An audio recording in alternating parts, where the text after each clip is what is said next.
नमस्कार, eosin business talk show में आप सभी का स्वागत है। मैं हूं आपकी अपनी होस्ट मीनाक्षी। आज के शो में हम लोग डिस्कस करने वाले हैं पाइल्स से जुड़ी समस्याओं के बारे में। जैसे कि आप हमारे व्यूअर हैं और आप लगातार हमारे शो देखते हैं, तो आपने पहले भी देखा होगा कि बिजनेस टॉक शो में पाइल्स के बारे में हमने पहले भी बात की, लेकिन जनरल थी। आज हम लोग पाइल्स से जुड़ी अन्य समस्याओं के बारे में जानने और इस पर चर्चा करने के लिए आज हमारे साथ हैं the very well known piles specialist Virendra Kale and doctor लता खाड़े। आपका बहुत बहुत स्वागत है हमारे स्टूडियो में। हमने पहले बात की है जनरल, लेकिन फिर भी एक नॉर्मल टच में अगर शॉर्ट करना चाहे तो पाइल्स एग्जैक्टली होता क्या है? एक्चुअली टॉयलेट में होने वाली जितनी भी तकलीफें हैं उसी को कॉमन कॉल्डली पाइल्स कहते हैं। बट हमारी भाषा में या हमारी किताबों में पाइल्स ये वर्ड कहीं पर नहीं होता है। जैसा एनोरेक्टल डिसीजेस, मतलब एनल कैनल में होने वाली जो डिसीजेस है उसको हम कॉमनली पाइल्स बोलते हैं। और ये यूजुअली कैसा है कि पेशेंट के जहन में हमेशा यही रहता है कि वो जगह पर सिर्फ एक ही बीमारी होती है, बट ऐसा नहीं है। There are the 50 type of disorders, 50 प्रकार की बीमारियां वहाँ पे होती है। और हर बीमारी पे मेरा उद्देश्य वही है कि पेशेंट को हर बीमारी के बारे में पता रहे।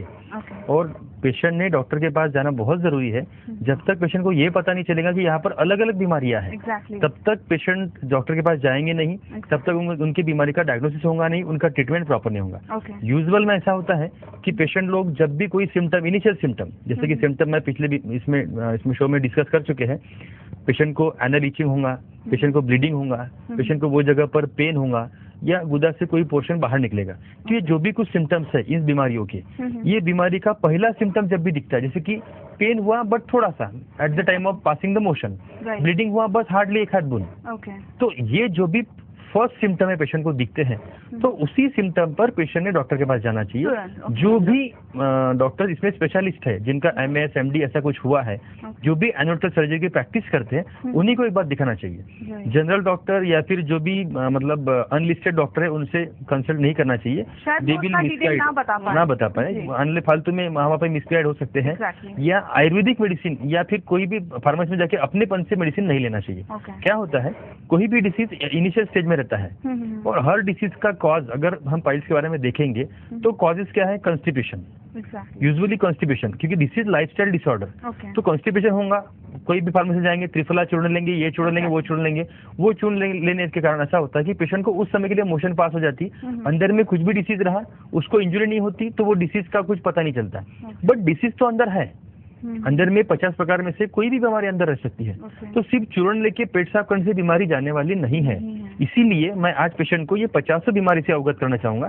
समय की सीमा बहुत कम है, इसलिए हम लोग 2-3 बारे में आज डिस्कस करेंगे, तो हम लोग डिस्कशन स्टार्ट कर सकते हैं इस बारे में भी। ये एक डिजीज के बारे में जानने से पहले अगर जानना था कि एग्जैक्टली होती क्यों है, कि नॉर्मली क्यों इसका सिम्टम्स दिखते हैं, क्यों एग्जैक्टली? जैसे कि अभी इसने बोला कि this is a lifestyle disorder, जो हमारा लाइफस्टाइल चेंज हो गया है उसके कारण ये डिसीज मेनली होता है। तो जैसे मेन कॉज तो उसका यही है कि लाइफस्टाइल चेंज होने की वजह से होता है, जैसे junk foods, unhygienic foods, time पे ना खाना, टाइम पे ना सोना, सैलेड्स न लेना, खाने में पानी का क्वांटिटी कम होना, ये सब चीजें कॉजेज है। उसके अलावा फीमेल्स में ये ड्यूरिंग प्रेगनेंसी यूट्रस का जो गर्भाशय का जो प्रेशर एनल कैनल पे रहता है, उसके कारण भी फीमेल्स में ये डिसीज पाया जाता है। इवन उनका जैसे आफ्टर मैरिज भी उनको तुरंत मैरिज के बाद फीमेल्स में देखा जाता है, क्योंकि उनका पूरा शेड्यूल चेंज हो जाता है। जो जैसे जो उनकी पहली फैमिली से दूसरी फैमिली में जाने के बाद उनके खाने के तरीके, रहने के तरीके, सारा कुछ चेंज हो जाता है, पूरा शेड्यूल ही चेंज हो जाता है। जैसे कि लाइफस्टाइल डिसऑर्डर हमने ऑलरेडी बोला है,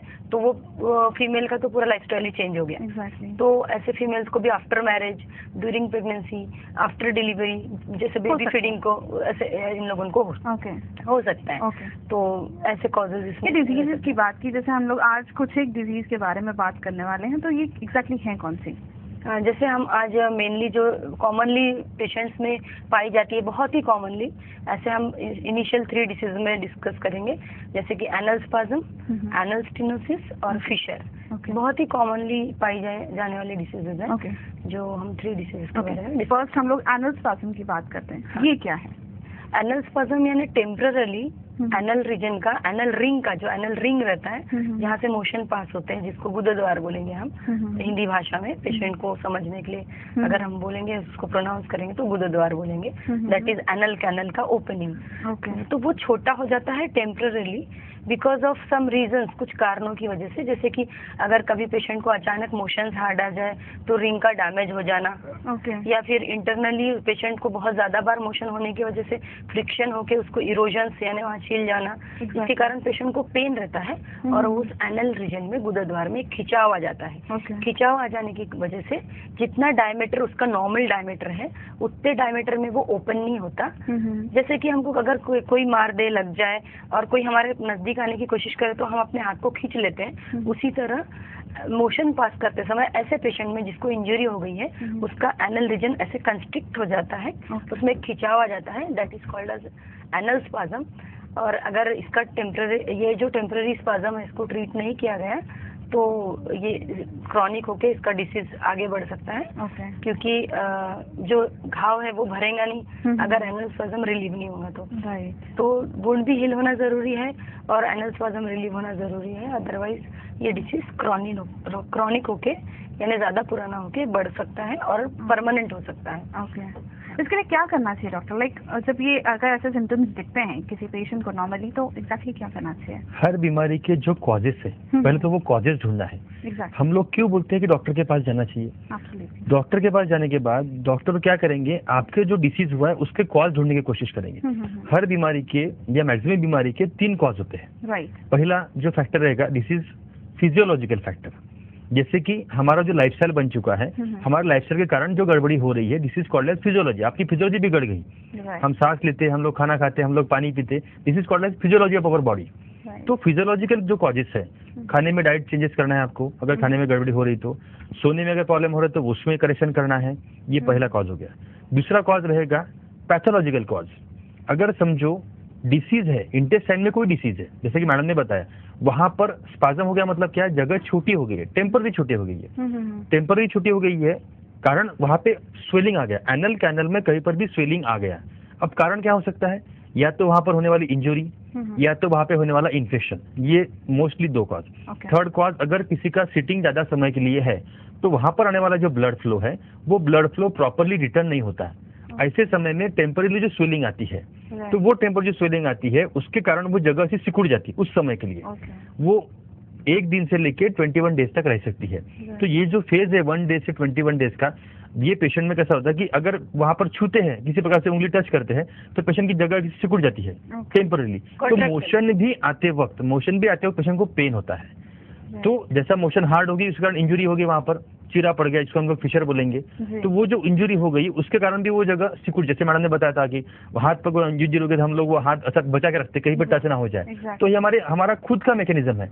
तो वैसे हमारे बॉडी में वो जो ऑर्गन है वो सब सिकुड़ जाता है कुछ समय के लिए, इसको बोलेंगे हम एनल स्पाज्म। तो कॉज पहला होगा ट्रॉमेटिक, किसी भी कारण से ट्रॉमा हो गया उसके कारण हो गया। दूसरा हो गया फिजियोलॉजिकल, अगर आप ज्यादा देर बैठते हो उसके कारण होगा, या खाने पीने के कारण होगा। थर्ड होता है पैथोलॉजिकल। पैथोलॉजिकल कॉज में ऐसा है कि अगर आपको डायरिया हो गया, बॉडी में डायरिया मतलब क्या होता है, हमारे पेट में इन्फेक्शन होता है। इन्फेक्शन के कारण मोशन लूज होते हैं, वो 2 टाइम्स 3 टाइम्स 4 टाइम्स 5 टाइम्स। अगर कोई ऑर्गन को समय से ज्यादा बार यूज किया जाए तो डेफिनेटली वहां पर प्रॉब्लम तो होना ही होना है। तो और उस वक्त क्या होता है, उस वक्त अंदर में इन्फ्लेमेशन हो जाता है, सूजन आ जाती है, वो रीजन में सूजन आती है, उसमें बैक्टीरिया घुस जाते हैं तो स्वेलिंग और बढ़ जाती है। तो उस कारण से भी, सूजन आने के कारण भी बॉडी उसको खींच के रखती है हमारे शरीर में। तो ये है anal spasm by the cause of pathological. तो इसके 3 फैक्टर हैं। इसीलिए पेशेंट को जब जब समय के लिए पेन रहा, हालांकि वो मोशन पास कर रहा है, उसको 2 मिनट के लिए पेन है, 10 सेकंड के लिए पेन है या 1 घंटे के लिए पेन है, मेरा कहना हमेशा यही रहता है कि आप जब भी पेन होता है फर्स्ट टाइम 10 सेकंड के लिए क्यों ना रहे, you reach to the doctor, get the treatment.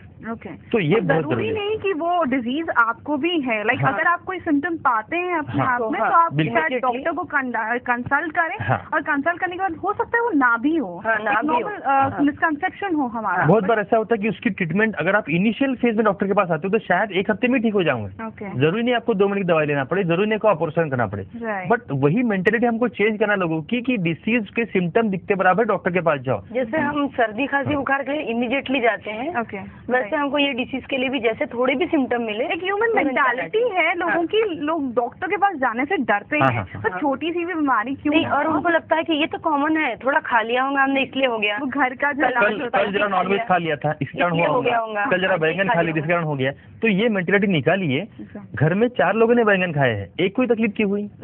इसका मतलब ये है कि उनके रीजन में कहीं भी गड़बड़ है। तो बेटर है you consult the doctor, get the treatment. It may be for 7 days to 14 days और 3 weeks। राइट। एनल स्पैज़म की तो बात की हम लोग ने, क्या होता है, पर इसकी ट्रीटमेंट की अगर बात करें तो किस तरह का ट्रीटमेंट? जैसा कि आयुर्वेद में या कोई भी जब भी ट्रीटमेंट होता है उसका रूट कॉज ढूंढना चाहिए। जैसे हमने बताया कि ये रूट कॉज है, डायरिया है तो ट्रीट इट।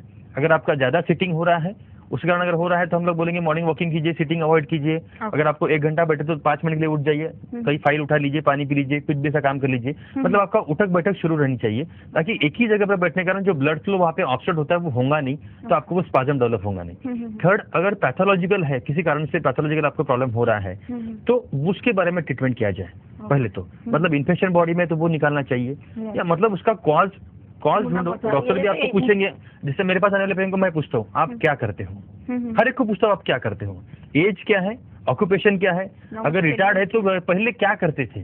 तो ये हिस्ट्री बहुत जरूरी है। रूट कॉज को निकाल लो तो तकलीफ निकल जाएंगी।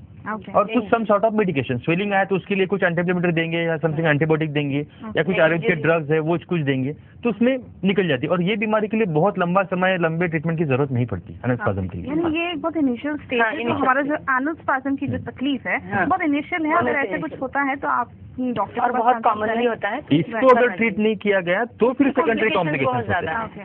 हम लोग एनल स्पाज्म के बारे में जान चुके। नेक्स्ट, इसकी नेक्स्ट स्टेज यानी एनल स्टेनोसिस। जैसे कि मैंने आपको बताया कि एनल स्पाज्म जो है वो एक टेम्पररी फेज है, बट एनल स्टेनोसिस इसी का परमानेंट फेज है। जैसे कि एनल स्पाज्म को अगर हमने ट्रीट नहीं किया, वहाँ पे जैसे मैंने बोला आपको कि इंजरी के कारण एनल स्पाज्म हो सकता है, हमने इंजरी को ट्रीट ही नहीं किया, उसमें बार बार इंजरी हो रही, एनल स्पाज्म जैसा का वैसा है और इंजरी भी ट्रीट नहीं हो रही। एनल स्पाज्म भी ट्रीट कर दिया जाए और इंजरी को ट्रीट कर दिया जाए तो पेशेंट एनल स्टेनोसिस में जाएगा ही नहीं। राइट।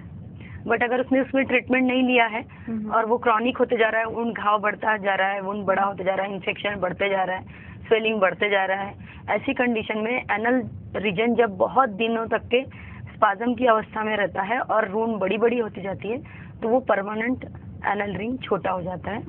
और वो एक्सपांशन, उसकी इलास्टिसिटी लॉस्ट हो जाती है, खत्म हो जाती है। और जो फिशर वहाँ पे घाव हो रहा था बार बार, उस पर बार बार मार लगने के कारण, इंजरी होने के कारण वो फाइब्रोस्ट हो जाता है।